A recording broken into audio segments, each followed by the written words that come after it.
అది ఆ రీజన్ నేను పర్టికులర్ గా పేర్లు చెప్దామంటే ఎందుకో కొంచెం చెప్పొచ్చు, నో ప్రాబ్లం, ఏముంది. ఆర్పి బయటకు వచ్చి చెప్పాడు, ఏమైంది? నిజం ఎప్పుడైనా కానీ బయటకు వచ్చి చెప్పాల్సిందే, తప్పదు. అది నిజం దాచితే ఏమో సార్, అంటే అది నిజమో కాదో నేను చెప్పలేను, బట్ నా మనసుకు అనిపించింది మాత్రమే చెప్పగలను. చెప్పు. సో శేషు అని ఒక అసిస్టెంట్ డైరెక్టర్ ఉన్నాడు, తనకి అప్పచెప్పారనమాట మా టీంని ఆ టైంలో. సో అప్పచెప్పినప్పుడు మా దాంట్లో బాబు ఉండేవాడు, బాబు అని ఆర్టిస్ట్. అంటే ఎక్స్ప్రెషన్ సరిగ్గా రావని తన మీద జోక్స్ వేస్తుంటారు. యాక్చువల్లీ తను నా ఫ్రెండే, వాడి ఫ్రెండ్ పరంగా నాకు ఏ రోజు నాకు ఇబ్బంది అనిపించదు. కానీ సో శేషు అనే పర్సన్, బాబు అనే పర్సన్కి మాత్రమే సపోర్ట్ ఉంటాడు. టీమ్ లీడర్స్ మేమిద్దరం అనేది అసలు మర్చిపోయిన ఫీలింగ్ ఉంటుంది. కేవలం బాబే టీమ్ లీడర్ అన్నట్టే మాట్లాడేవాడు. బాబు క్యారెక్టర్కి ఎక్కువ లెంత్ పెంచమనేవాడు.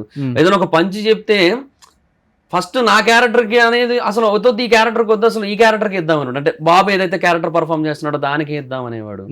బాబు కూడా అలాగే రాసుకునేవాడు ఆ టైంలో కొన్ని డైలాగ్స్. సో ఇట్లా జరిగింది. అప్పటికి ఆర్పి ఉన్నాడా? ఆయన లేరని వెళ్ళిపోయాడు. ఆయన వెళ్ళిపోయాకే నేను టీమ్ లీడర్. ఓకే, ఆయన లేరు. సో అట్లా జరిగింది.